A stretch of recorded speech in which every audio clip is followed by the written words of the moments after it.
और जब उसे देखता है कि कोई शू करके गाड़ी निकली और उसको पीछे जय भीम लिख रहा है या कुछ बाबा साहब के सिग्नेचर है, तो उसका 1 किलो खून घट जाता है। ये लड़ाई जो है डॉक्टर अम्बेडकर के बाद में जो समाज के अंदर पैसा आया, नौकरियां मिली, पैसा आया, संसाधन आए, और उससे फिर समाज में जो समाज बहुत ज़्यादा पिछड़ा हुआ था वो मूल धारा में जैसे शामिल हुआ, तो वो जो गरीब तबका था, जो शोषित था, पीड़ित था, दरिद्र था इनकी नज़र में, वो आज जब मतलब बढ़िया कपड़ों में घूम रहा तो उनको कहीं ना कहीं दर्द होता है, लगता है ये ऐसा क्यों, ये पहले जैसा क्यों नहीं है, ये पहले जैसा क्यों नहीं है। तो दिक्कत वो है। और जब वो टकराव की स्थिति बनती है तो फिर संविधान है, संविधान के अकॉर्डिंग फिर वहाँ पुलिस लगाई जाती है। और जो आपने कहा कि बारातियों से ज़्यादा पुलिस जो है वो दिख रही है, तो मैं एक बात और कह रहा हूँ अपने लोगों से, अब ये घोड़ी पर चढ़ना बंद करो, थोड़े से पैसे और इकट्ठे करो, ठीक है, चाहे शादी 2 साल लेट करो, अब हेलीकॉप्टर बुक करो और बारात सीधी हेलीकॉप्टर से जाएगी और बारात सीधी हेलीकॉप्टर से आएगी, और पैसे थोड़े से इकट्ठे करो। और अगर नहीं, जो जिनके पास में उतना इंतजाम है,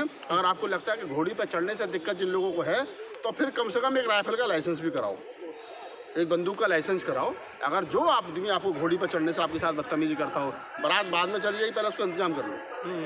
अच्छा नागपाल जी, ये दिक्कत क्यों मानते हैं? अगर दूल्हा घोड़ी पर चढ़ता है SC ST का, क्या क्या नफरत है ऐसी जो शादियों से?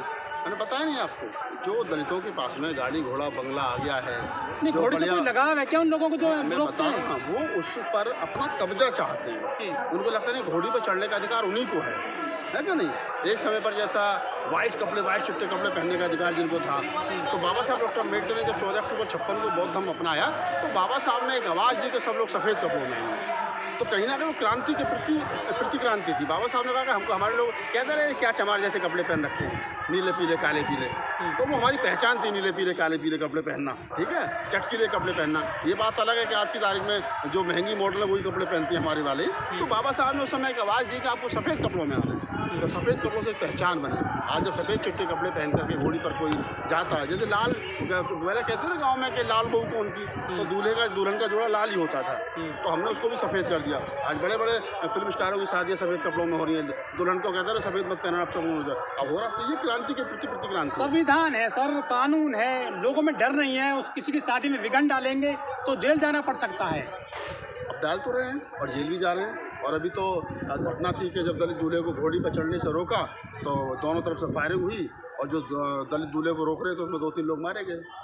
तो दलित समाज में भी खासतौर से जो अम्बेडकरवादी जाटव चमार महार दुसाध पासवान हैं, वो सहने की स्थिति में नहीं है। वो 50-75 साल में इतना तो संपन्न हो गया है कि अपने मान सम्मान के साथ समझौता नहीं करेगा। बाबा साहब डॉक्टर अम्बेडकर का जो कथन है कि 1 रोटी कम खा लेना लेकिन बच्चों को पढ़ाना, 1 रोटी कम खाना लेकिन मान सम्मान के साथ रहना, और ये लड़ाई जो है ये मान सम्मान की लड़ाई है। और मान सम्मान की लड़ाई के बीच में जो आएगा उसको आज नहीं तो कल हटा दिया जाएगा।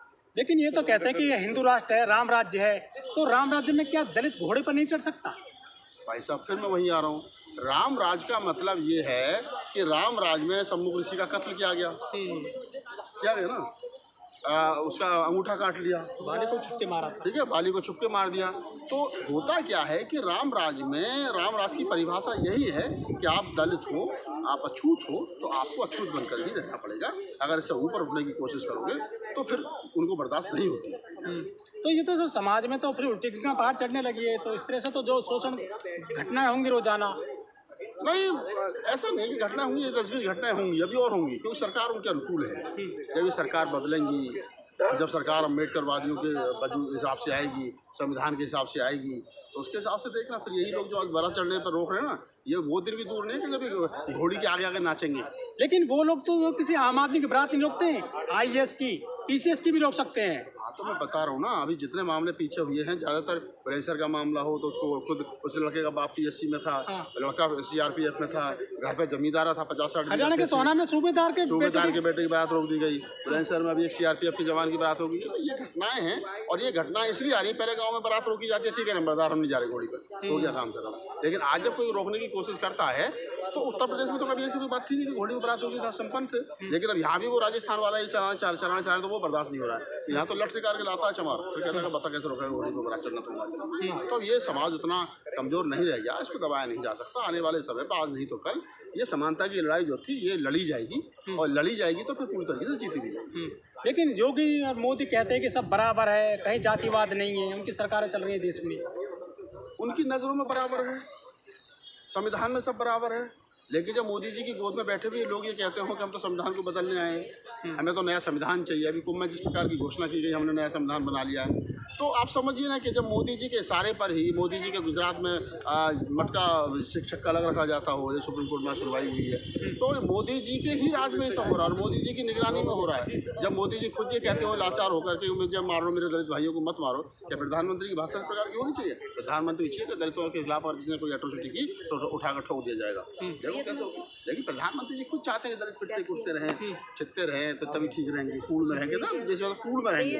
लेकिन दलित क्या कूड़ में रहने वाले हैं नहीं, वो कूड़ से बाहर आ गए। बाबा साहब को पढ़ लिया उन्होंने, बाबा साहब ने कहा था कि शिक्षा वो शेरनी का दूध है जो पिएगा वो दहाड़ेगा।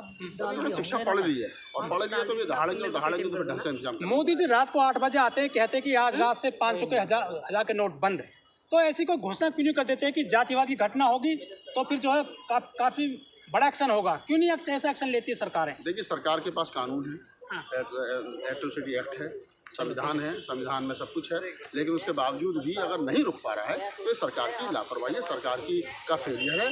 और मैं फिर कह रहा हूँ अंत में इस वीडियो के में कि इस देश का जो अमन और चैन है वो इस दलितों के पेशेंस पर टिका है। अगर दलितों ने इस देश की चौथाई आबादी ने अपना पेशेंस खो दिया और उन्होंने संविधान को मानना बंद कर दिया तो वो दिन दूर नहीं है, सरकारें आगे होंगी और दलित लठ लेकर के पीछे पीछे होंगे, दौड़ा देंगे, चाहे वो कोई भी हो। फिर 2 तारीख को भारत बंद देगा था ना, वो यही इसी बात का परिणाम था। तो मैं कह रहा हूँ दलितों को ज़्यादा इनके पेशेंस का इंतजाम वो मत करो, अन्यथा फिर घातक साबित होगा। इंसान को, हर शख्स को, हर सिटीज़न को ये हक़ है कि वो कहे कि ये सही है और ये गलत है। उनको हक़ बनता है, एक जज को ये हक़ बनता है, अदलिया को ये हक़ बनता है, लेकिन क्या मीडिया को ये हक़ बनता है कि आप वहाँ तक जा सकें और वहाँ तक पहुँच जाएं कि आप ये कहें कि ये गलत है और ये सही है? मुमकिन है कि ये हक़ मीडिया चाहती है और मीडिया को ये हक़ मानना चाहिए, मांग लेना चाहिए, लेकिन अगर ये हक़ मीडिया का है तो फिर मसला ये हो जाता है कि जब अदालत फ़ैसले करती है और हम मामूली इंसान भी जब फ़ैसले करता है तो हर एक की बात सुनकर फ़ैसले करता है। अदालत को दोनों साइड्स को पूछना पड़ता है कि आपको क्या कहना है, आपको क्या कहना है, क्या आपके हालात ऐसे हैं कि मीडिया के ये हालात हैं कि आप ऐसा कर सकें। अमेरिका में मुझे बताते हैं कि कानून ये है, अमेरिका में कानून ये है कि जो उनके मेन मीडिया चैनल्स हैं उन पर ये जायज़ है कि उन्हें हर एक को वक्त देना चाहिए। अगर आप एक शख्स को वक्त दे रहे हैं, पॉलिटिकल शख्स को, तो आपको उसके विरोध में जो पार्टी में लोग हैं उनको भी उतना ही वक्त देना चाहिए जो हम लोग इलेक्शन के दौरान पब्लिक मीडिया के ताल्लुक से करते हैं। तो इन सब चीज़ों पर गौर किसको करना चाहिए? मीडिया को करना चाहिए। हम लोग मीडिया के बाहर से ये कहें कि मीडिया ये करे, मीडिया ये ना करे, मीडिया वो करे, मीडिया वो ना करे, इसके फैसले मीडिया को खुद करना चाहिए, आपस में बैठ के करने चाहिए। और अगर मीडिया में वो लोग हैं जो आम राय से मुख्तलिफ राय रखते हैं, उससे अलग हैं, तो उनके साथ कैसा सलूक हो, ये भी मीडिया का फैसला होना चाहिए। अगर हम मीडिया को डेमोक्रेसी का स्तंभ मानते हैं तो डेमोक्रेसी के स्तंभ को अपने घर में क्या निज़ाम बनाना है और किस किस्म का निज़ाम चलाना है, ये भी उनका अपना फ़ैसला होना चाहिए।